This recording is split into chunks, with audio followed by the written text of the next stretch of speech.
first topic. What should I play here to get us in the mood? What'll be our first topic? Well, I'm playing the Amico deep dive video of Shark here that friends Thomas Tallarico and the engineer John Alvarado showed us. This will be our Ian. This was my burden to bear. Yes, it was. So we Ian decided that this was my burden. A lot of those out there don't know that the Intellivision Amico was to be a modern console that sold you games between $3 and $8 originally. $2.99 to $7.99. And it was going to be no multiplayer, all local couch no co-op, online no online multiplayer, all couch co-op. And me and Ian, we'll just say we had some criticisms of it. We wished it luck, but we had some criticisms. And a few. And then a certain CEO publicly came after us and threatened to, maybe do things behind the scenes about me, and then said to make me and play his spine like an accordion. Yeah, and then wanted to come over and invite us to for pasta and things of that nature. By the way, this console was announced 5 years ago at this very convention. It was. Tommy was the keynote speaker and used that opportunity to promote a console that took in $17 million with almost nothing to show for it, and bilked investors and pre-order folks who never got their pre-order deposits back. So one of our criticisms about these games was that, why are these games exclusives? Why can't you play these games, release them on the Xbox, Nintendo Switch, Steam? We had a really gentle suggestion early on. Gentle, very gentle. Maybe you can play these games on the platforms. We don't jump whole dick into the swimming pool and we release. That doesn't mean anything. I made those words up. Okay. Just right off the top of my head, I was like, that sounds good. Whole dick. Whole dick right in the swimming pool. So we suggested maybe we test the waters. And you just put some of these games out under the Intellivision name on like a Switch, the PC. That was impossible, Tommy said. You could not do it. These games could only be played with the space-age Intellivision Amico controller. I believe I used Astrosmash as an example publicly on Twitter, and Tommy clapped back, "No, Pat, you don't," because he always put caps. "No, Pat, you don't understand. These can only be played on the Intellivision Amico." Well, that's a lie. Years later, fast forward, $17 million wasted, all the employees laid off. These games are sitting somewhere. Not just 1, 2, but 3 games from the same company that who now owns the rights, BBG Entertainment in Europe. 2 of them have come out, Shark and Astrosmash, with Dyna Blaster on the way soon. Yeah. So Intellivision sold the rights to this game, Shark, and Astrosmash, which are going to be packing games, I believe. One of them at least is going to be a packing game. And there's physical products for both of these games, by the way, which of course does not give you access to playing these releases. Because they're very careful about putting on the back of the box. They're not physical games, so I purchased these games as a keepsake. Did you? I thought they were given to you. Some were given, I bought purchased the others. So me paying $20 each does not give me access to these games. But Ian went and purchased and played Shark. Here's what happened. These came out, and the initial buzz, the rumblings, put your ear to the grapevine. They said that the game was 35 minutes long, had 12 levels, was functioning. These are $15. $15 is what they're charging for these games. $15! That were originally supposed to be $2.99 to $7.99. Not quite $8. And I didn't want to spend the money on this. But then I remembered something very important, especially when we're talking about a 35-minute game. Steam lets you refund a game within 2 hours. 2 hours. I'll play it. So I strapped in. Set your timer. I lit one up, got myself a Diet Coke, and I set about the task of reviewing Shark. It's bad. So, how can I say it? The general vibe, just when you see it, before we get into gameplay. They see it on the screen. is it looks like one of those games that you would see in the background of a sitcom. One of those games that's not quite real, that someone is playing with a large controller that looks like an orb or something because it took forever for TV to get video games even close to realistic. The art styles clash. You can see that they were going for a little bit of Finding Nemo with the clownfish, but then you see the shark, and the shark looks like it's ripped right out of Shark Tale. It's bad. So nothing matches. Nothing matches.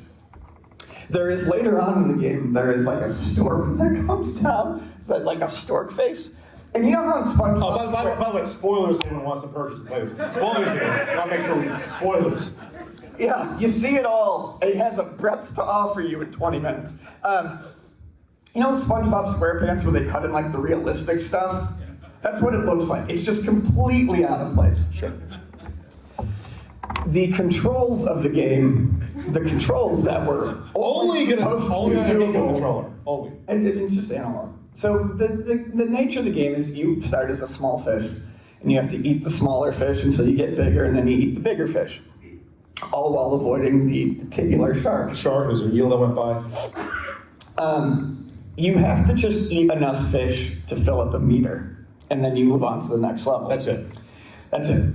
There is, some scoring elements. You'll see 3 shells at the bottom, and they randomly open and have either an extra life pearl, a gold pearl, or a silver pearl, which is worth less. This was part of what Tommy said made the game only playable on, you see it right there, timing is perfect. On the screen, it was supposed to show you which shell was going to open next. Based on the color on the controller. Based on the color on the controller. While playing this masterpiece of a game, I realized that was a horrible, horrible idea, and actually would have made the game far, far worse. Sure. Because everyone would just be waiting around for this thing, and then they'd all rush towards it. There's no strategy involved. It adds nothing to the game. It would make it worse. Camping the shells, basically. Yeah, exactly. You just camp. Shell camp. It sounds so bad. The shark has pretty easy AI to trick, but it's very slow and boring. And basically what happens is, here's how the game goes. Little fish, eat, eat, eat. Now here's the shark. Do slow circles around the shark for about 30 seconds until the shark disappears. Eat some more. If you die, you become a small fish again. Okay.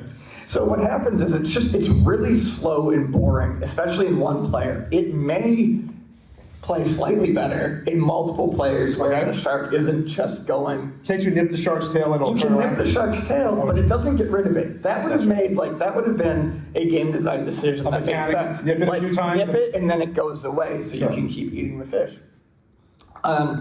There are 3 themes. There's pirate, coral, and I can't remember the last one. Oh, this is what I was gonna get to. The ink of the screen? And they just keep adding these little things. So it starts with the shark, then you get an electric eel that'll come by, then you'll get the stupid bird, and then you get these ink splotches, and that's about where I gave up on the game. I think it was around level 9 out of 12. Randomly, they just throw ink splotches at the screen. So it's random. It's not even. Oh, you're just playing the game. You're just playing the game, and boom, ink on the screen. Here's how we're going to make the game more fun and challenging. We're just going to take away your visibility every 5 to 15 seconds. I thought it was like an octopus or squid that did something. You're saying it just happens. Maybe, but I think it just happens. And either way, that's how it affects the gameplay. There's nothing you can do to make something fired something. Right. Was it from the background? What was that? Yeah. Okay. But there's nothing you can do to make it stop. Okay. It is an octopus, but it is random. Gotcha. There is no skill involved. You are just punished constantly by this ink. So they ran out of ideas by level 9, basically. Yes, I did not beat the game. I'm sorry. I had seen enough. I had seen enough. Not dedicated, Ian. Well, here's the thing. You only have 2 hours, right? And I did not want to be stuck. 2 hours of gameplay time or 2 hours in real time? 2 hours of gameplay. 2 hours of gameplay time. Okay. When I refunded the game, I thought I had been playing for maybe an hour and 15 minutes. I had been playing for 19 minutes. 19. Wow. 19 minutes felt like an hour. So you're saying you got your money's worth, maybe? Oh, yeah, I did. Real bang for your buck. They really condensed the fun in. So, Ian, would you recommend Shark? And first of all, at $15, would you recommend it? No, sir. Would you recommend it at $10? No, sir. How about $7.99? No, sir. How about No. $4.99? No. $2.99? No. The minimum original? No. No. How does this compare to like feeding frenzy from like 15, 20 years ago? Not good. Not good. Hasn't been an improvement? It doesn't look good. So graphically, it's a mess. Graphically, it's a mess. There's no animation when you eat the fish. They just disappear. Are the controls at least decent? They're slow. There's no dash button. A game like this needs a dash button. There's no mechanic. Like, you literally just... No dash meter to get away from a shark real quicker? Wow. Okay. Yeah. And it was clearly, I believe, tuned for multiplayer. I mean, I do believe that this was meant to be a multiplayer game because playing it solo sucks. When you die, you have to float around as a skeleton fish for like 5 to 10 seconds. Really? Because in multiplayer, that's supposed to be your punishment. You get eaten and you get turned into a ghost fish for a little bit so that you can't get points. The other player get more points. Gotcha. But they keep it in the single player mode. So not only do you die, but then you have to swim around as punishment. As skeleton boy. And then eat away your 2 hours of steam time, basically. So here's the best part about Shark.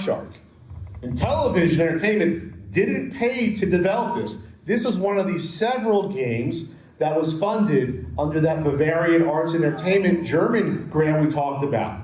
And that's something As were about 3 or 4 other games from like the original run, games like Moon Patrol. I think Astro Smash, I'm not positive. Biplanes, Skiing definitely was. So they get this game, German taxpayers pay for its development.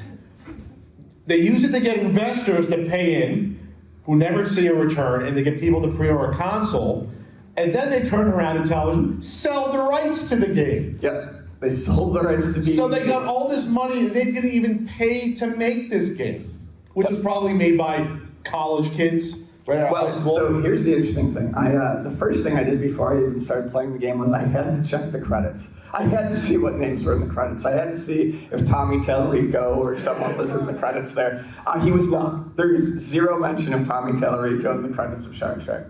The other thing that is interesting to me, and it's just interesting, man, I don't know if it means anything, but this is a game that was paid for with German grants, and when you go through the credits, all the last names are suspiciously Russian. So they hired then out the cheapest possible probably Right. that they could get, maybe. Right.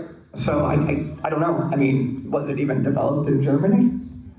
International controversy Yeah. here, international incident. So it's interesting how this was advertised. I think I have the page ready to go about how it was advertised.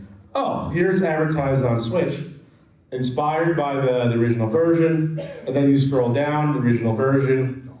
Let's focus on this last line here. You said Tommy was not mentioned anywhere in the game, but he's advertised. Superb sounds compiled and designed by famous game music composer Tommy Tallarico. And this is like the classic wiggle words he uses because it's all stock music. Tommy Tallarico has won over 35 industry awards, no fact check, and has worked on over 300 game titles, which we know is false at this point.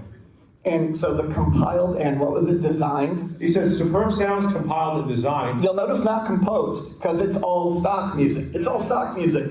The words compile, you downloaded it, you picked it, you designed it, you chose which levels to put it in.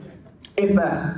So just all the bare minimum effort on a game we could even pay to design to try to get people on board for investment and for, to get pre-order money. Some real horse hockey. Ian, thank you for, give it up for Ian for putting the time to do this. I swear to God, it felt like an eternity. Okay, out of 10, what's your IGN score out of 10? Honestly. Based upon what it cost, the fun you had. Too much motor. I mean, it functions, Does it so we'll give it a 2. A 2. 3. 2 out of 10. 3 out of 10. I just feel like there's way more you can do with that $15. Oh yeah, you can get a couple burritos and a drink. taco. Yeah, absolutely. Anything. You can probably find like 3 or 4 good indie games for $15. No, that's my exact point. I mean, there's better free games, lots of better With free more games on heart Steam. and soul, with probably people that came up with original ideas, not a retread of a 40-year-old game. Have any of you seen Moonring? The game that just came out on Steam. It's made by one of the ex-developers of Fable. It's like an Ultima type game. It's 100% free and it's huge. And it's just a labor of love, and the guy did not charge anything for it. And this was not a labor of love. No, this was not a labor of love. Someone shit in a bag and called it a game. All right, this is a PG-13. It's not. It never has been and never will be.